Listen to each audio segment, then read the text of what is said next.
Hello, everyone. Welcome to Why I Love Horror.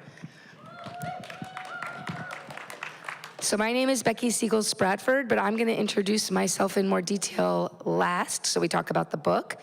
And first, I'm going to let each of the authors tell you who they are. Clay. Hello, my name is Clay McLeod Chapman. I recently wrote a book called Acquired Taste, which is a bunch of spooky short stories, little nibbles, little bites. If you're looking for something to eat, a story a day keeps the doctor away. I was like a scaredy cat. Like I was one of these kids growing up that like there was the there was the babysitter who put Halloween on like way too early in my development, and it set me down a path for writing spooky stuff. So yes, and it worked. So we're gonna delve into that a little more deeply soon. Rachel, what about you? I'm Rachel Harrison. I most recently wrote a book called Play Nice.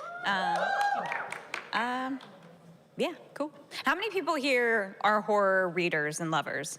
Nice. Look at this friendly audience. A lot. Who here doesn't? Who here is intimidated by horror? Henry, we're gonna talk about that. We're gonna. I know, Henry. This sorry. is for you. This is We're for gonna bring you over to the dark side. I promise. I hope you're ready. And then Hailey. Hi, I'm Hailey Piper. I recently wrote 2 books out recently, A Game in Yellow and my collection, Teenage Girls Can Be Demons. I've always loved monsters and I've always loved weird stuff, and I never changed. And like I said, I'm Becky Siegel Spratford. I'm going to talk a little bit about myself and then by extension the book before I throw the question why these people love horror to them. Thankfully, they've already written me an essay, so they've thought about it. So my name is Becky Siegel Spratford. I write reviews for Booklist and Library Journal. I train library staff. I'm a librarian. I train library staff all over the world on how to match books with readers through the public library for any genre, but my specialty is horror. And I've written 3 textbooks for library workers over the years.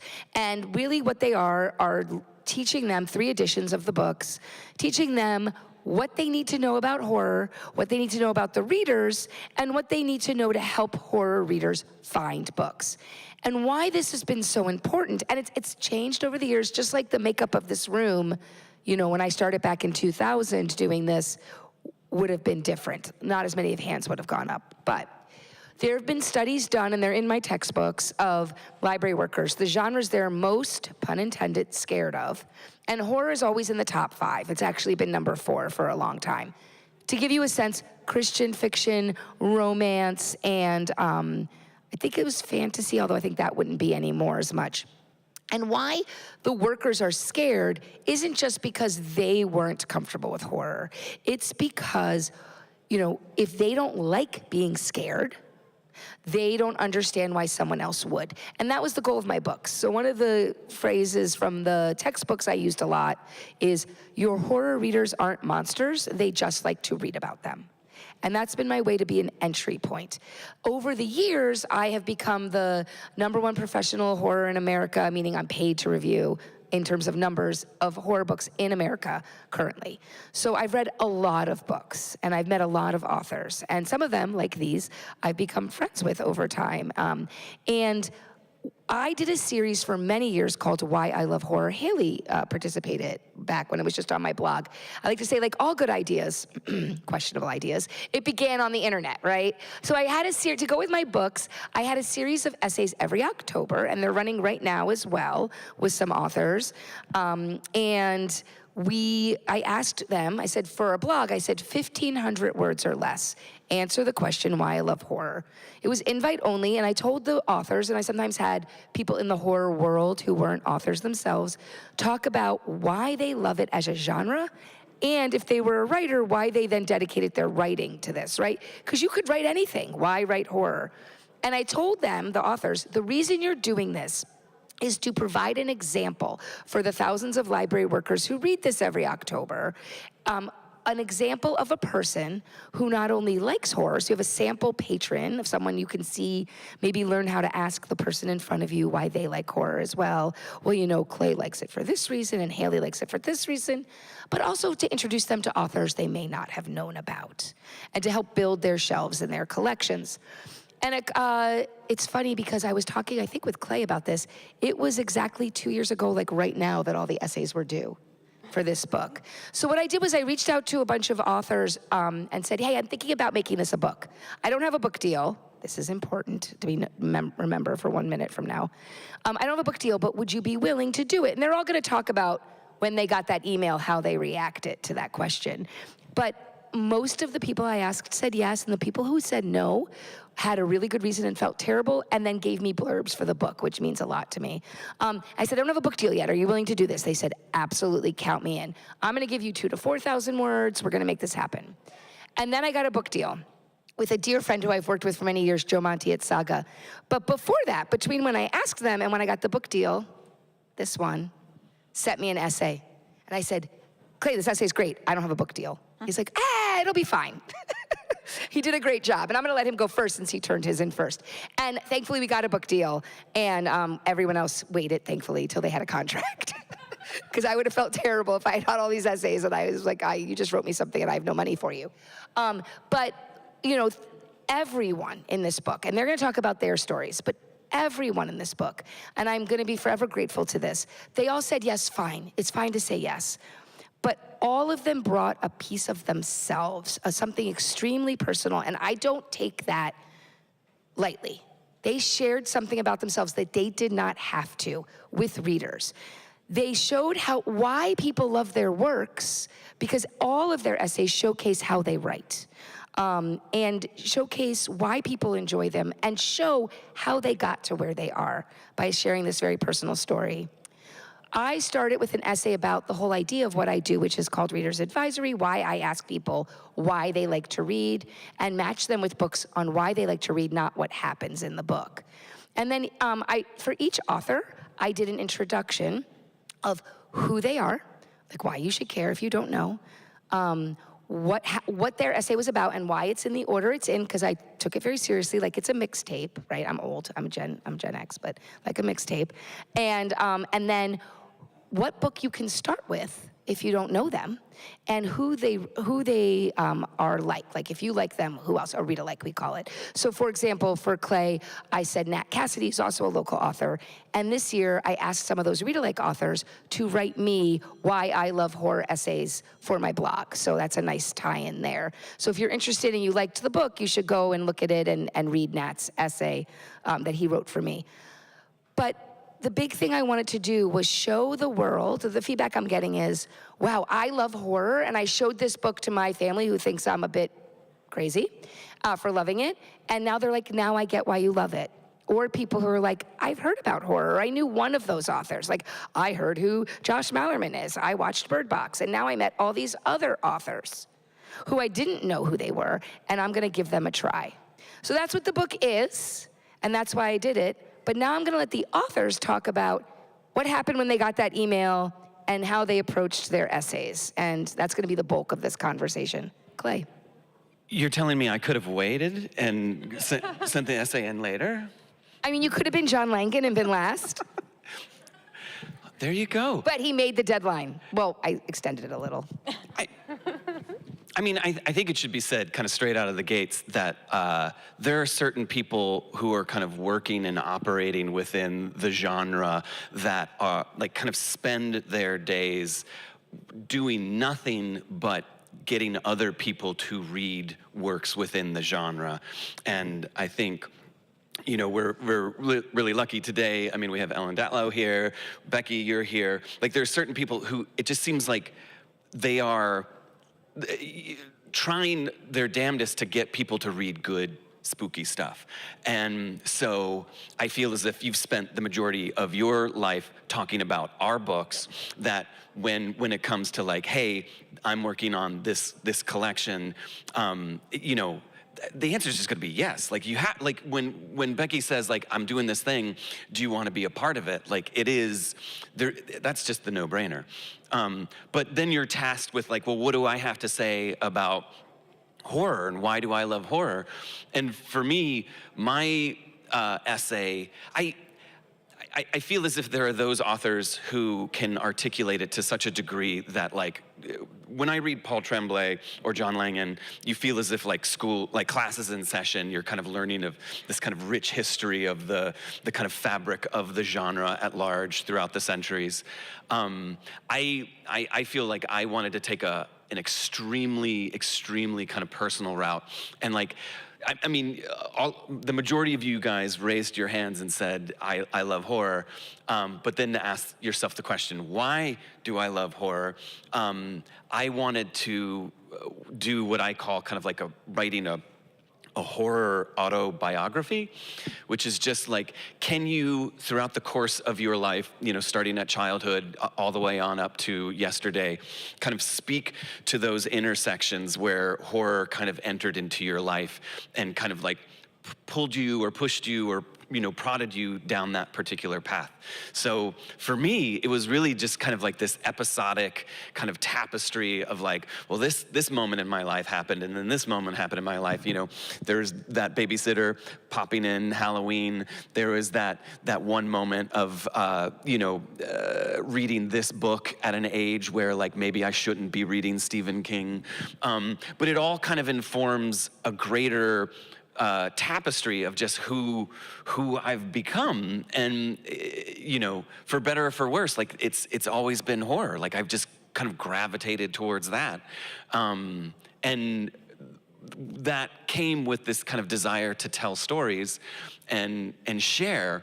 And I mean, I do specifically remember like 5th grade summer camp, 4-H summer camp, like that first real true campfire tale where you're sitting at the campfire, there's that camp counselor who's kind of spinning the yarn, and the experience of sharing a story and having the ability to kind of like feel the space and feel the room and feel the storyteller and feel the like what the story is doing to me.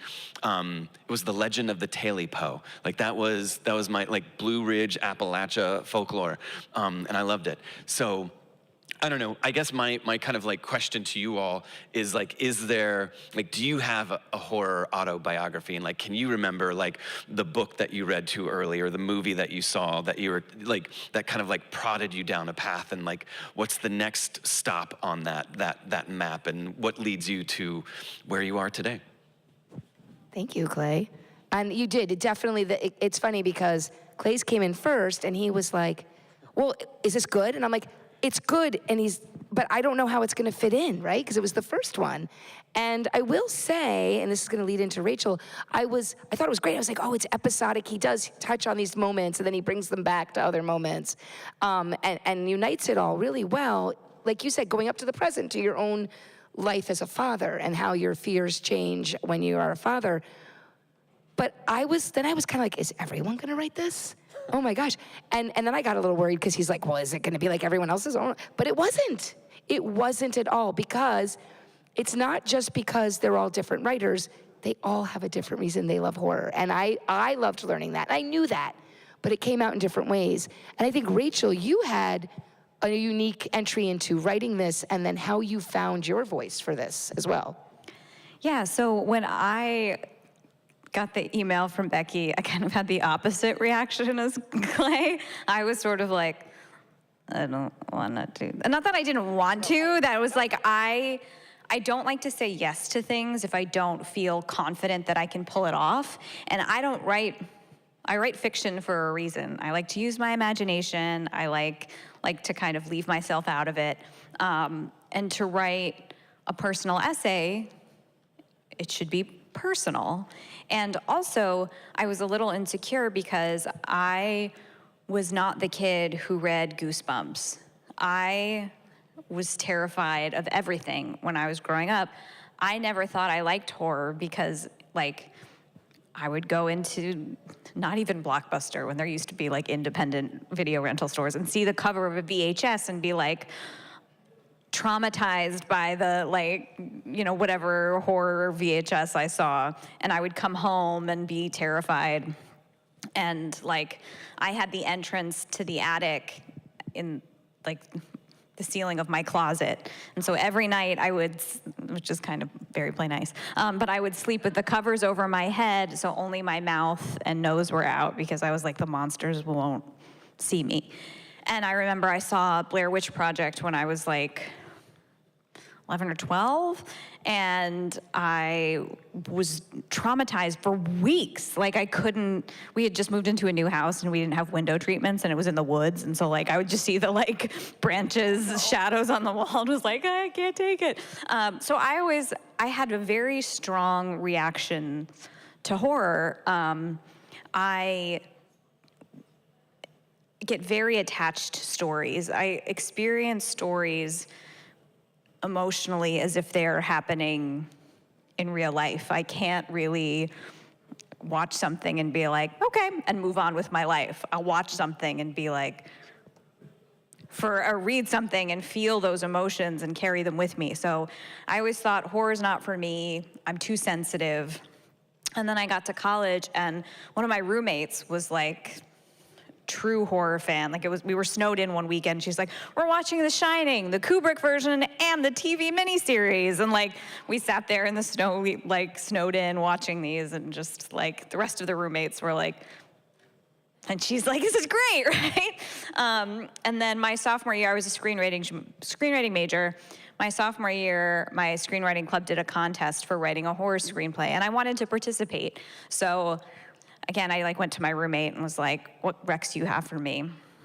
And it was a rainy weekend this time, and she put on The Orphanage, which is not to be confused with The Orphan, which is like the little girl who's like, I'm actually a lady. And You just spoiled The Orphan. I'm sorry, if you have, Sorry, not sorry. It's honestly, I did you a favor. It's not that good. You're welcome. The Orphanage, however, is a brilliant, beautiful movie. It's a Spanish film, J. Bayona. But it was so scary that I had a panic attack halfway through, and I was like, I'm done. And I went upstairs, went to bed, and then the next morning I woke up being like, I need to know what happens.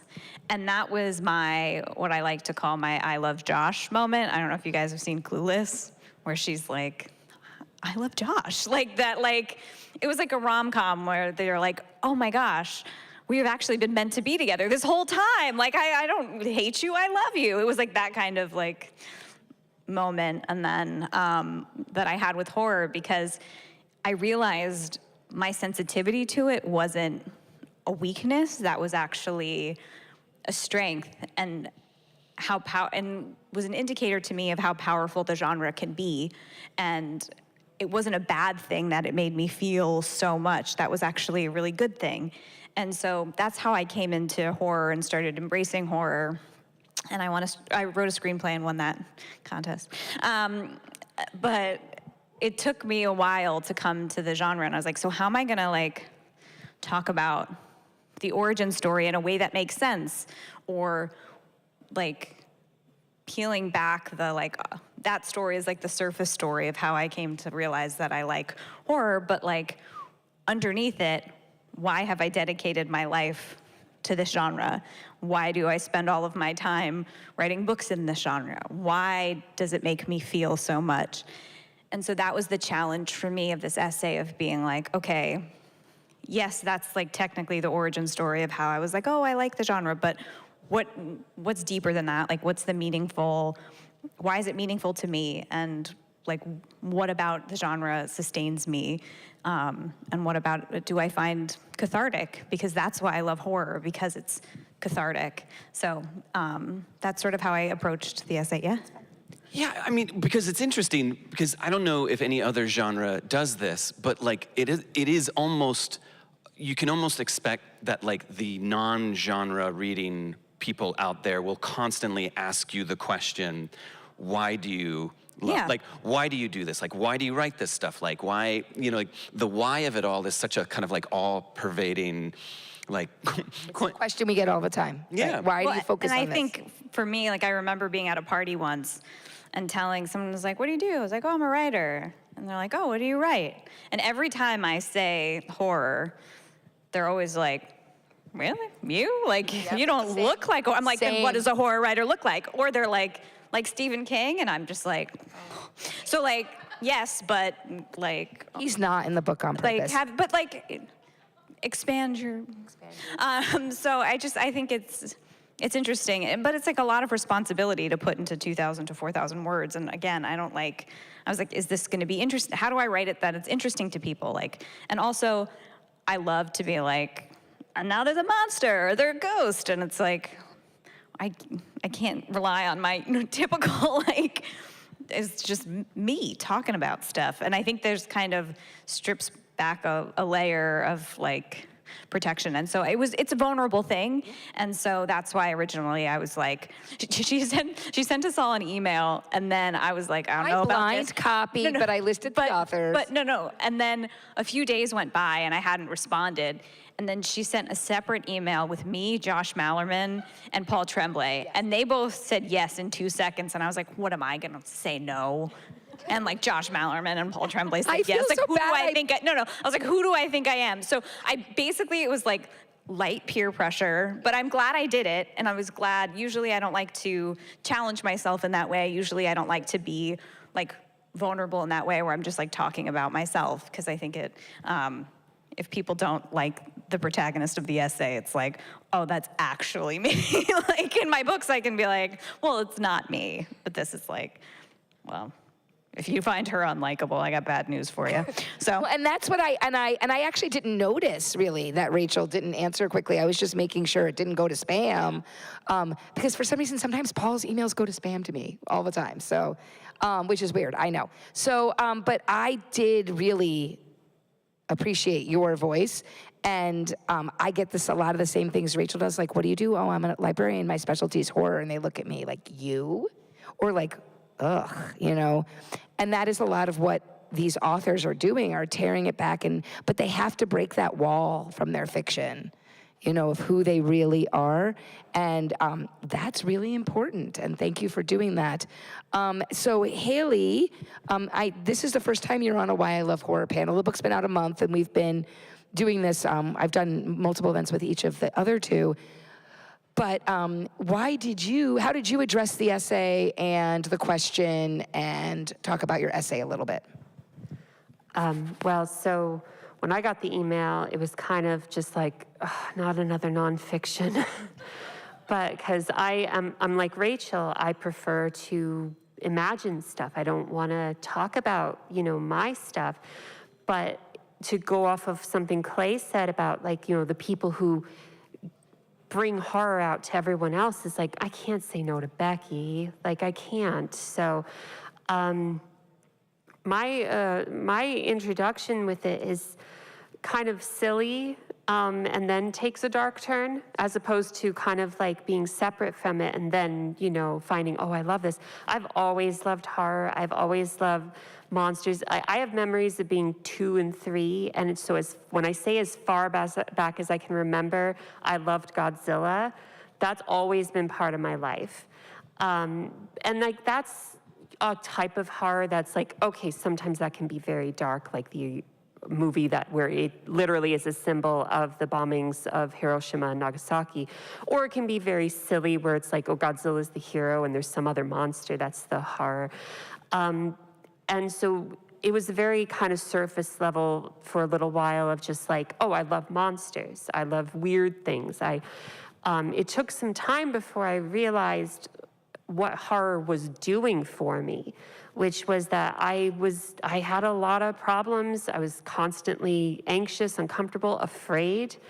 And like, I would rather watch, I came to a point where it's like, I would rather watch like Night of the Living Dead, as horrible and gruesome as that movie is, than like listening to my parents yell at each other anymore, because that was hard for me. That was much harder for me. And to go off of something Rachel said about, like, you feel the emotions of it. Horror, I think, is one of the most emotional genres. I think it's the most honest of the genres. But for me, that was a break where I could be dealing with other people's problems, even though they felt like my own while I was watching them or reading them. That was a break. And like, the thing is, when you come up from that, you're still feeling all those things. They still stay with you. But there's kind of also this element for me of like, well, thank goodness that's not happening. Like, it could be worse. So I kind of kept seeking that out. With I don't even remember the name of the video store in our town. It wasn't Blockbuster. We were too small of a town to get one of those. But just kind of like, I would go, they had like they take the VHSs out of the boxes and they put the boxes, like flatten them into these little plastic things. And I would kind of go through those, and I'd see stuff like Lucio Fulci movies and other George Romero movies and all these like gruesome, horrible things. A lot of them I still haven't watched to this day, but I'd be fascinated with the covers. Like, that looks so cool. That looks so cool.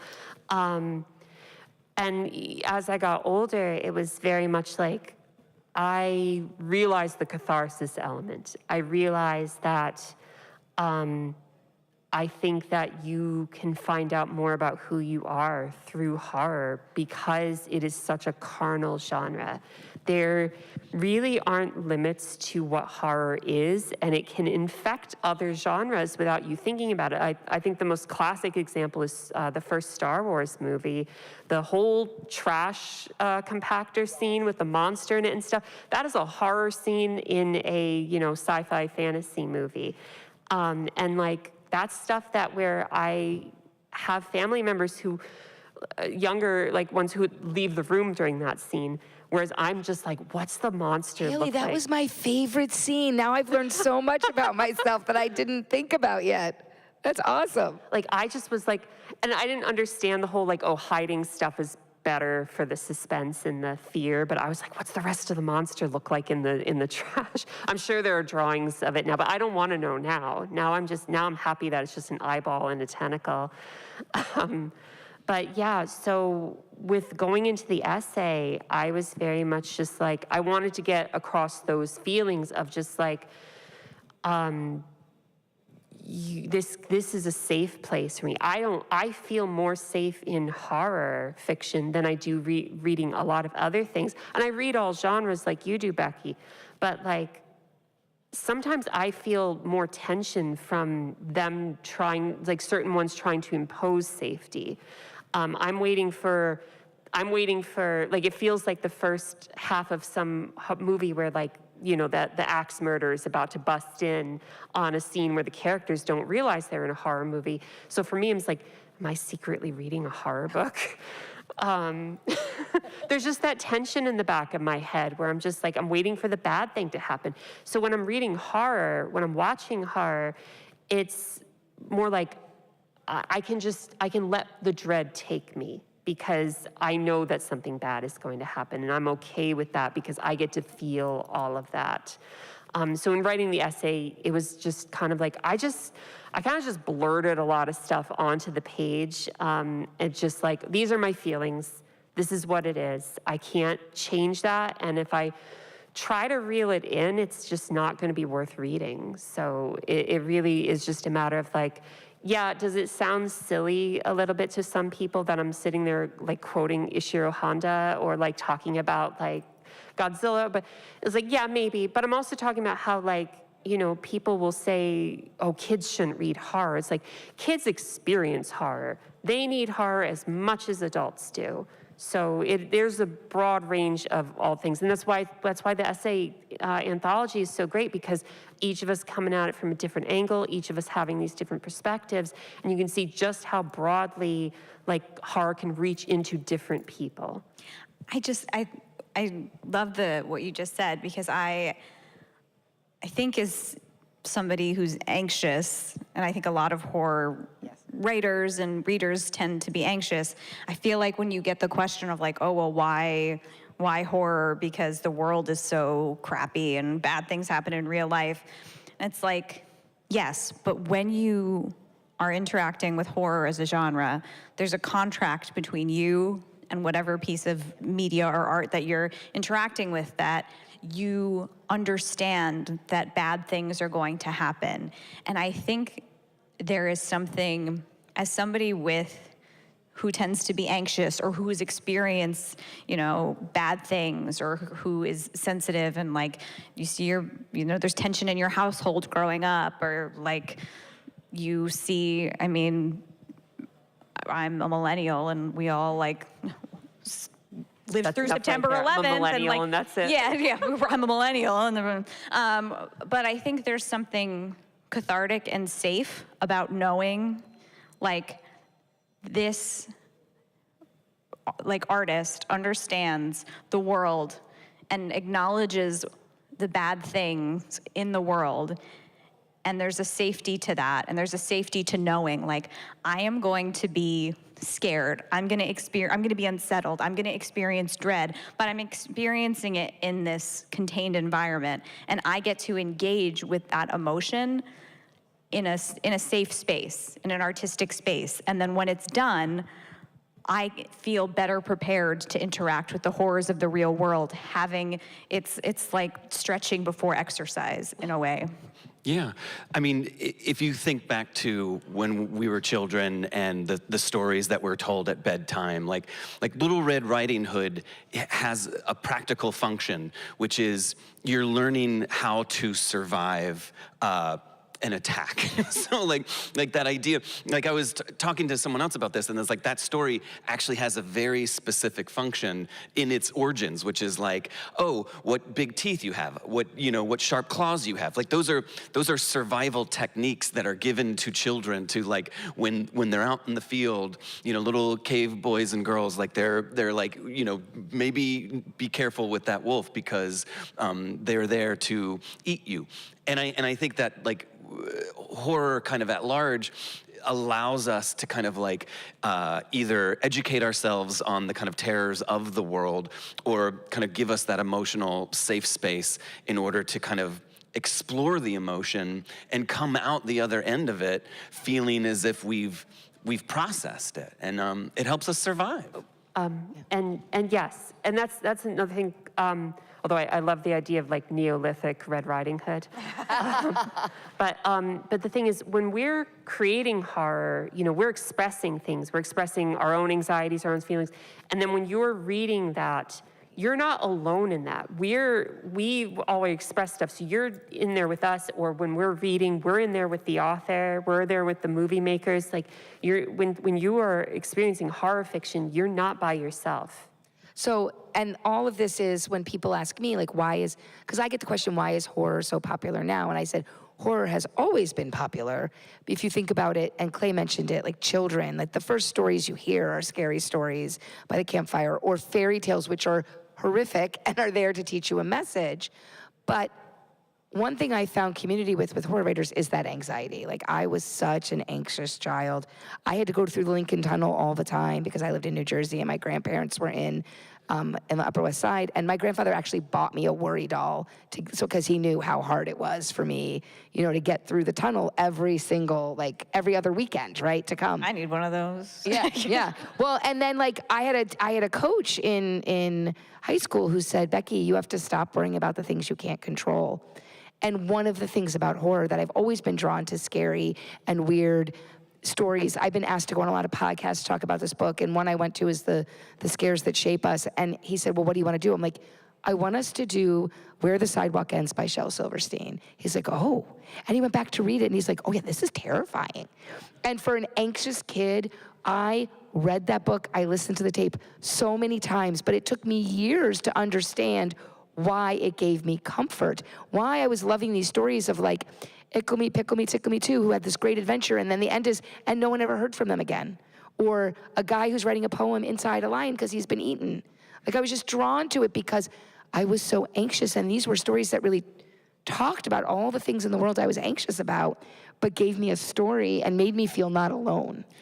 Which is why I think, like, middle grade horror fiction. Yes, let's talk about it, yeah. Like there's like so many things, like, Lorian Dan, Ali Malinenko, like there's so many people who are like, like horror for younger readers feels like such a forbidden fruit of like, but it's there. And I feel like that's, you know, there's something to be said about the value of like, you know, scholastic book fairs and like, you know, what is the fruit that you pluck off of the bookshelf to like. So as a librarian, I mean, you can't keep scary stories to tell in the dark on the shelf at the library, right? Even during the rest of the year, and it's the drawings and it's the stories, and absolutely middle grade horror. I've been talking about it all over the place. I even got to talk about it in People magazine. It is like growing, and I run and some of these people have been part of it, a reading program called Summer Scares, where we promote horror books picked by librarians, and it's sponsored by a bunch of people, including the Horror Writers Association, where we have 3 adult titles, 3 young adult, and 3 middle grade.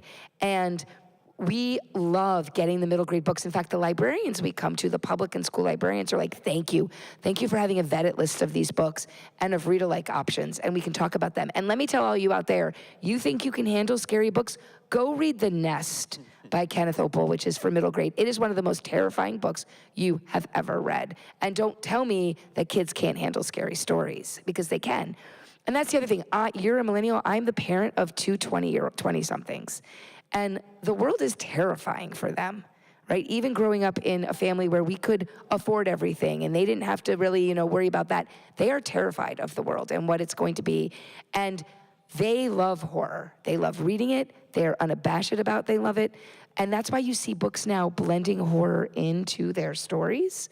But I'm gonna ask you all a question right now about what you're most excited about horror. What I'm most excited about is that it's okay for the young people too, coming up, to say, I read horror, I am proud to read horror, and I use it to help me make sense of a horrific world, and that these writers are good, and I'm gonna get out there and promote them and be like, tell my friends and buy their books, right? I'm excited about that. I'm excited that this isn't just a fad right now, that horror's always been there, but this renaissance we're seeing, bringing in more voices and taking all ages, and that people are embracing it who didn't think they would before, it is going to stay. And the readers of middle grade books become the readers of young adult books, become the readers of adult books. And that's why we're seeing so much more horror, because those kids who were reading Goosebumps, are now adults, and they're demanding good, smart stories like these. So let's go to Hailey first this time. What are you most excited about? And about your own work, about what you're seeing, something in horror that you're excited about right now. I mean, I'm excited for the experimentation that I'm seeing. I'm excited for how willing people are to express their own personal weirdness, and how much people, like, reading those stories are embracing it because they see themselves in those stories. We're you know, there's this expectation that everybody kind of presents this kind of baseline, like, this is what's normal, and you can branch off from it a little bit, but that's, you know, that's the line. And I just don't see that as much in horror fiction. I think people are willing to just kind of go all out there and be like, no, this is what I am. This is how odd I am. This is how different I am. And other people be like, I get that. I feel that. I feel seen. So that's what's exciting me with a lot of horror fiction right now. I will say, I believe this. There is a horror book for every reader. Absolutely. Not everyone is going to read the most grisly and the most violent, and that's not what they all are. And I know you're all horror fans, but there are authors you don't know about that you might love if you gave them a chance. What about you, Rachel? What are you excited about? I'm just building off of what you were saying. I think I'm really excited about the diversity in the genre right now in terms of voices and also in terms of content. So if you like very transgressive horror, there are a lot of authors out there who are working in that space. Or if you just like to like dip a toe in to the genre, or like, you know, you want like weird girl fiction horror, and you would go read Bunny by Mona Awad. Like, there's plenty, I think there's a horror book for everybody, even for you. Even you, Henry. But I think like, and I really think as time has gone on, I feel like horror for a while, we like talk about this, like we're like the kids under the bleachers. And maybe I just like to think that because I want to be the kid under the bleachers. I think we're on the stage now. No, but I feel like in the past, horror's been like, there's been this idea that there isn't literary merit to horror, where it's like, oh, or it exists just to scare you, or it exists, which some does, and that's cool if that's what you're looking for. There's something for everybody. But I think people are understanding that there is very good writing in horror, in genre fiction. It's not like, it's not just to be dismissed or say like, yeah, but they can't. Like Stephen Graham Jones won the Mark Twain Prize. It's very exciting to see horror being recognized as the brilliant art form that it is. Yeah. And I've put each of these authors on best lists that I've been responsible for that go in print, that are out there for the public. And they were horror best lists, but I would have, for the books I put them on those best lists for, would have argued that they are best in any genre. And that, that's just the platform I have, but they are best in any genre. And I would fight for all of these people, everyone in my book, quite honestly.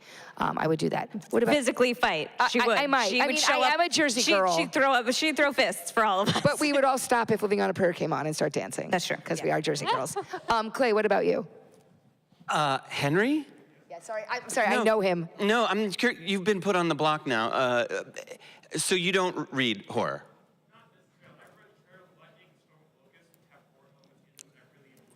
Yeah.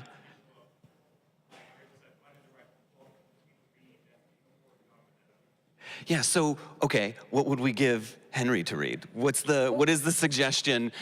So Henry is married to a librarian who likes horror, and I'm sure she has tried very hard.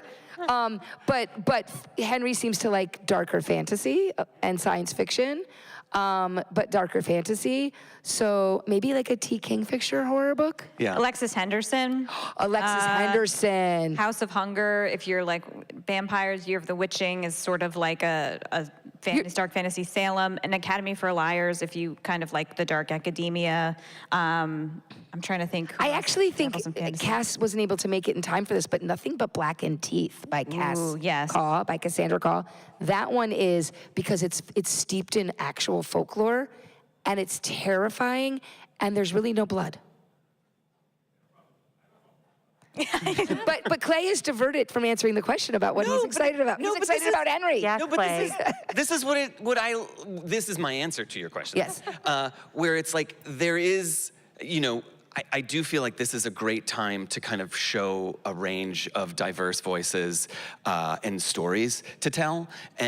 But what I love is that when you are a horror reader and you read something that you just love, you need to share that with somebody else. You need to tell the world, whether that's through social media, whether that's in person, word of mouth, but like, you become an advocate for that book.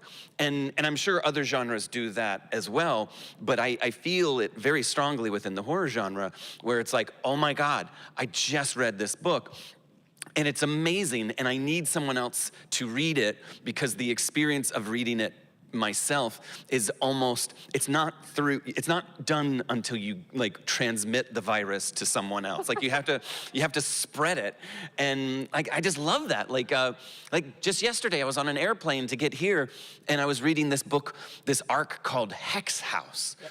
And it comes out in April, and it's bonkers. It's Who's it by? I know, we've been doing this all, we're all reading books ahead. Hex House is written by someone who, internet, Amy Jane Stewart. Okay. Amy Jane Stewart, Hex House, comes out from Titan Books next, like April. And it's like, I read it and it was like, this is a book that I've never read this author, this is like, and it's like, I want to become an advocate for this book. So I'm going to go on a panel and I'm going to tell everybody to read Hex House. And it's like, you just have to, you got to spread it. Yeah. And you did our segue for us, so. I'm working for you. I know you are, Clay. For you. So what are some authors or titles, and we'll come back to you if you have more, that you wish more people knew about? And I'm not going to talk about any of their books. Everyone in my book, you should read all of their books, because they're amazing, but. Well, I'll do two just because of recent arcs that I've read. Someone who I feel is well known, but I'd love to see more people talking in horror about, and probably I don't see it as much because she also writes like fantasy YA and historical fiction, but Bethany C. Morrow, her horror is fantastic. It's intensely psychological. especially her last horror book, Cherish Farah, but I just read The Body, which is coming out from Tor Nightfire, I think in February, but just an incredible book. And then just this morning, I finished reading Shy Girl by Mia Ballard, which is about a woman who is in desperate financial straits and is hired by a man to be his dog. And I couldn't stop reading. I started on the train yesterday, and I got up this morning. I was like, I need to know how this ends.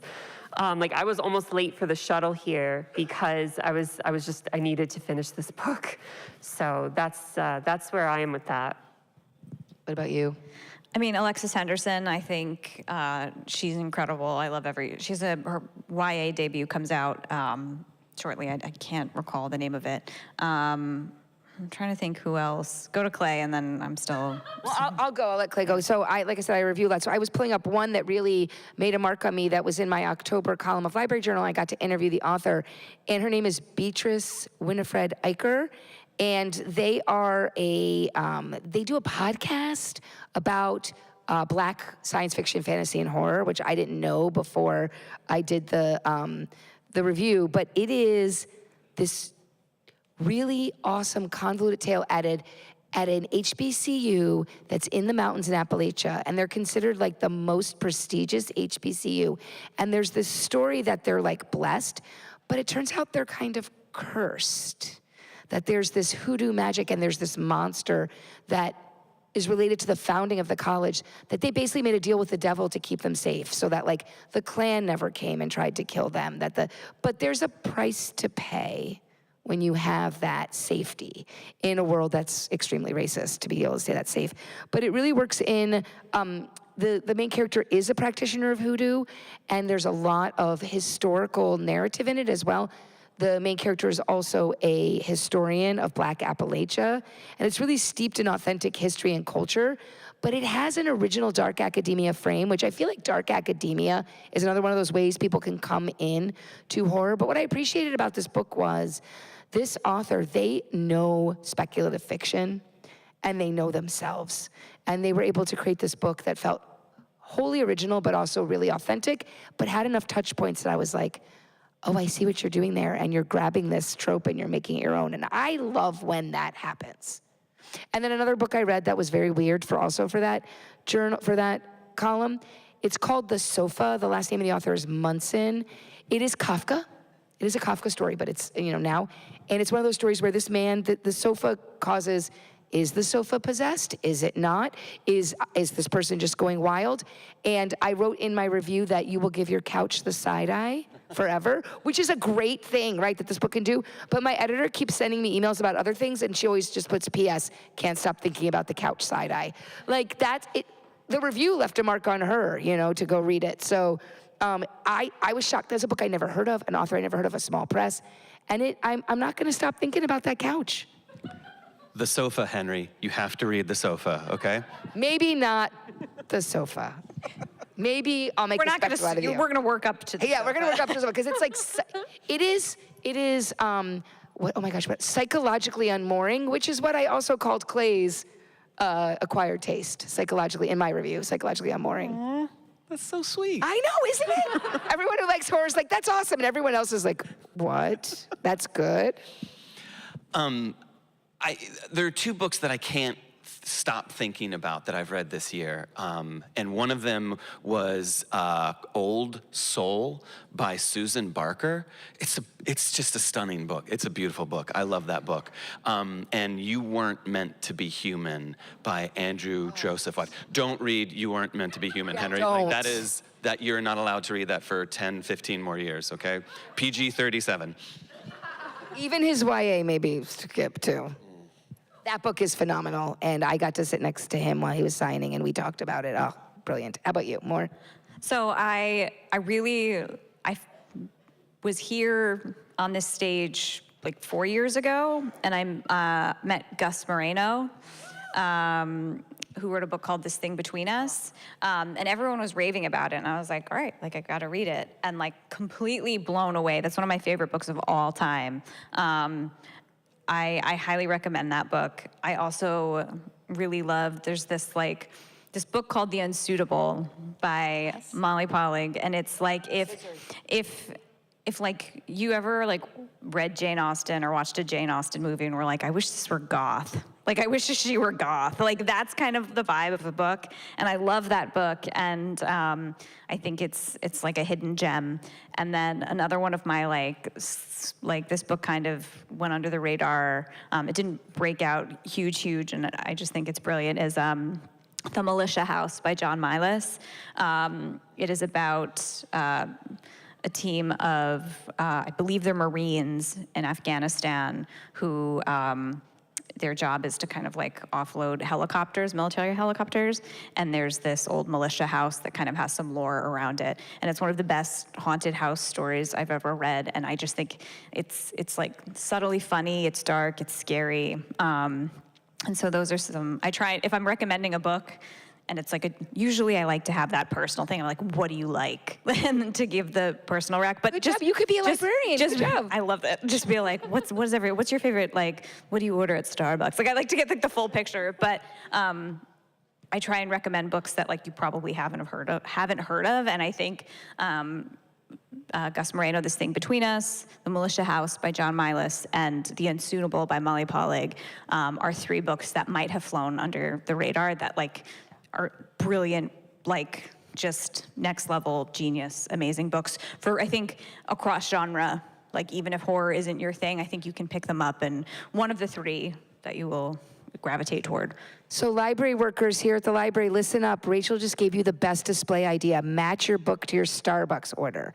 So I hope Westport makes a display. I love this idea. Here's your Starbucks order. Give me a book to read. Let's all do one. Like, let's all, I feel like. Oh, but I feel like my Starbucks order is so boring, and the books I read are not. All right, let's try it. What's your Starbucks order? We have a minute or two left. He's like a black coffee. I'm an Americano, Okay. large Americano with 3 sugars. And what's Oh, 3 sugars. what's the Clay. book that you feel like fits that vibe? I don't know. I thought you were supposed to tell me what my. I'm trying. Oh, let me do one for Clay. Yeah. Okay. I think if you were to pick up Acquired Taste, I think you would probably get a red eye with some kind of syrup. See, that's the Starbucks that goes with that. Baby Yeah. carrots. No baby carrots, because then you read the book and you throw it up. I think if like you go to Starbucks and you're like, I need a red eye, but like I also want like 8 pumps of vanilla syrup, then Acquired Taste. Acquired Taste. I'm trying to think what the order would be for Plain Ice. Plain Ice would be like a lot of espresso? a fancy latte, like just an obnoxious. If you go to Starbucks and you're like, they're gonna hate me, but I want what I want, then No, but Plain I feel like there'll be Ice. something in it that's a little, like you think it's that order, and then there's one thing in it that is a little bit off. Yeah, like a weird Alcohol. syrup. Just Alcohol, yeah. Did they're they right. pour bourbon in here? What's happening? And what about, do you know like what you would pair? I don't drink coffee, so I Well, don't then know. it'd be like a refresher or like Yeah. one of their like, we have a drink that's Trying like, to think about A like, green matcha. No, because- latte. oh yeah, matcha. I feel like oh yeah, matcha would go well with like your a books. like a strawberry matcha would look beautiful with Cayman Yellow. Yeah, or girls' smoothie or something. Yes, yeah. And I feel like for a while of horror, Oh boy. I think, what do we think? Just I think ran your back favorite, to like coffee your shop. favorite seasonal drink that you won't admit to anyone else that you get. You know, I that think- you go alone and you're like, I'll It's have your a peppermint embarrassing mocha, please, order. with whip. That's actually perfect. I have to not share my real order because they're going to say my name out loud and people are going to hear what I got. But this is who I really am. Yes, this is who this is like, and you take a sip and you're just like, I'm so happy. Half Yeah. calf apple spice peppermint for Becky. Becky, your half calf apple spice peppermint is ready. And with that, thank you so much for being here. Thank you. thank you for hanging out.